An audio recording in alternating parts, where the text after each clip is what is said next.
Hi guys, welcome back to our channel. Guys, మన ఛానల్లో cricket సంబంధించిన ప్రతి చిన్న అప్డేట్ మన ఛానల్లో రెగ్యులర్ వాస్ ఉంటాయి. ఇంకా మన ఛానల్ని సబ్స్క్రైబ్ చేసుకోకపోతే గైస్ వెంటనే సబ్స్క్రైబ్ చేసుకోండి అండ్ పక్కన బ్లెక్ని యాక్టివేట్ చేసుకోండి. అండ్ అది ఇంకా వీడియో లైక్ చెప్తే గైస్ వెంటనే లైక్ చేసి మనం వీడియోలకి తింటారు.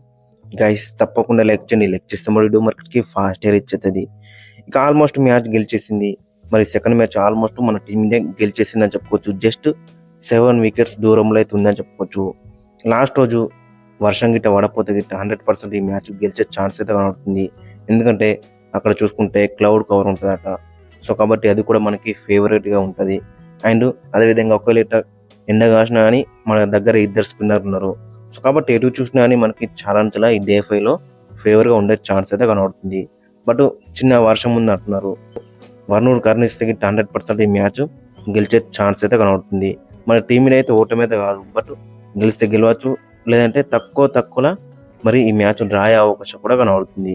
సో ఓవరాల్గా చూసుకుంటే డే 4లో మాత్రం మనలో డామినేషన్ మాత్రం చాలా ప్యూర్ కనబడ్డది. మనకంటే ప్యూర్ డామినేషన్ కనబడ్డది డే 4లో. ఓవర్ నైట్ స్కోర్తో బరిలోకి దిగిన టీమిండియా కేఎల్ రాహుల్ 50 సాధించిండు. ఇక తర్వాత కరుణ 26 మీద అవుట్ అయ్యిండు. ఇక తర్వాత వచ్చింది పార్ట్నర్షిప్ ఇద్దరి మధ్య, మామూలుగా లేదు అది.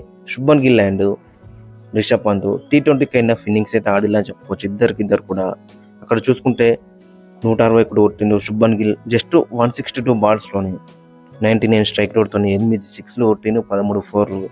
తర్వాత రిషబ్ పంత్ 65 58 బాల్లలో 112 స్ట్రైక్ రేట్తో 3 6లు 8 4లు అయితే కొట్టిండు. ఇద్దరి మధ్య పార్ట్నర్షిప్ మాత్రం చాలా మనకి బెటర్గా కనబడ్డది. ఇక తర్వాత జడేజా వచ్చింది మధ్య చాలా ఇరిటేటింగ్ అయితే చేసిన చెప్పుకోవచ్చు ప్రతి ఒక్క ఫ్యాన్ని.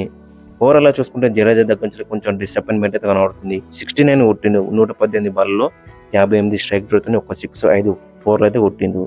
బట్ ఓవరాల్గా చూసుకుంటే జడేజా దగ్గర నుంచి అయితే టూ మచ్ డిసప్పాయింట్మెంట్ అయితే కనబడుతుంది. ఎందుకంటే అక్కడ చూసుకుంటే గుడ్ బాల్స్కి రెస్పెక్ట్ ఇస్తే బెటర్, బట్ మనోడు కూడా బ్యాట్ బాల్కి రెస్పెక్ట్ ఇస్తుండు. అండ్ దట్టు ఇంగ్లాండ్ కెప్టెన్ మొత్తం ఫీల్డర్స్ని లోపలికి తీసుకొచ్చిండు అండ్ బ్యాట్ బాల్స్ వేసిండు కొట్టని. బట్ ఆయన కానీ మనోడైతే కొట్టలేడు. టూ మచ్ డిసప్పాయింట్మెంట్ అయితే కనబడ్డది. ఒక షెల్లోకి వెళ్ళి మొత్తం డిఫెండ్ చేసి మొత్తం బాల్స్ అన్ని కూడా చాలా డిసప్పాయింట్మెంట్ అయితే కనబడింది ఆ సెషన్లో అయితే. ఇక తర్వాత నితీష్ కుమార్ రెడ్డి వచ్చిండు, పెద్ద షాట్ కొట్ట అవుట్ అయ్యిండు. ఇక తర్వాత వాషింగ్టన్ సుందర్ కూడా 12 మీద నాట్ అవుట్ అయితే ఉండడం చెప్పుకోవచ్చు. ఓవరాల్గా చూసుకుంటే మన టీమిండియా ఇంగ్లాండ్కి 608 రన్స్ అయితే ఇచ్చిందని చెప్పుకోవచ్చు. మన టీమిండియా టెస్ట్ హిస్టరీలోనే ఇది సెకండ్ హైయెస్ట్ టార్గెట్ అని చెప్పుకోవచ్చు. గతంలో ఎప్పుడో 2009లో మరి వెల్లింగ్టన్లో మరి అక్కడ చూసుకుంటే న్యూజిలాండ్కి ఎగనెస్ట్ 617 రన్స్ అయితే ఇచ్చిలు టార్గెట్. ఇప్పుడు ఇది సెకండ్ హైయెస్ట్ అని చెప్పుకోవచ్చు. ఇక తర్వాత శుభ్మన్ గిల్ .5లో చూసుకుంటే సో మెనీ రికార్డ్స్ అయితే ఉన్నాయని చెప్పుకోవచ్చు. అతనికైతే ఏంటంటే అది మరి డబుల్ సెంచరీ ప్లస్ సెంచరీ కొట్టిన ఒకటే మ్యాచ్లో సునీల్ గవాస్కర్ 1971లో వెస్టిండీస్కి ఎగనెస్ట్గా కొట్టిండు. ఇప్పుడు శుభ్మన్ గిల్ ఆ రికార్డ్ని అయితే సమం చేసిందని చెప్పుకోవచ్చు. ఇక తర్వాత రికార్డ్ వచ్చేసి most runs by non opener 430 runs. అంతకుముందు కుమార్ సంగకర, బ్రైన్ లారా అయితే ఉండేవాడు, బట్ వాళ్ళనైతే బీట్ చేసి ఫస్ట్ ప్లేస్కి అయితే వెళ్ళినని చెప్పుకోవచ్చు. అండ్ టెస్ట్ హిస్టరీలోనే మరి most runs in a match చూసుకుంటే ఫస్ట్ ప్లేస్లో గ్రాహం కోచ్ అయితే ఉన్నాడు 556 రన్స్ మీద. ఇక తర్వాత ఇప్పుడు శుభ్మన్ గిల్ అయితే చేరిండు. అక్కడ గ్రేట్ ప్లేయర్స్ అక్కడ Mark Taylor, Kumar Sangakkara, Brian Lara, George Chappell, Matthew Hayden ఇలాంటి గ్రేట్ ప్లేయర్స్ని దాటి మరి సెకండ్ ప్లేస్కి అయితే వెళ్ళిందని చెప్పుకోవచ్చు శుభ్మన్ గిల్. ఇక ఓవరాల్గా చూసుకుంటే చాలా రికార్డ్స్ అయితే ఉన్నాయని చెప్పుకోవచ్చు. డే 4లో మాత్రం చాలా రికార్డ్స్ అయితే బ్రేక్ అయినాయని చెప్పుకోవచ్చు. ఓవరాల్గా చూసుకుంటే ఈ మ్యాచ్ 100% టీమిండియా గెలిచే ఛాన్స్ అయితే మనకి కనబడుతుంది. అక్కడ సిరాజ్ అండ్ ఆకాశ్దీప్ కూడా చాలా బెటర్గా రాణిస్తున్నారు. సో కాబట్టి ఓవరాల్గా చూసుకుంటే ఈ మ్యాచ్ 100% గెలిచే ఛాన్స్ అయితే కనబడుతుంది.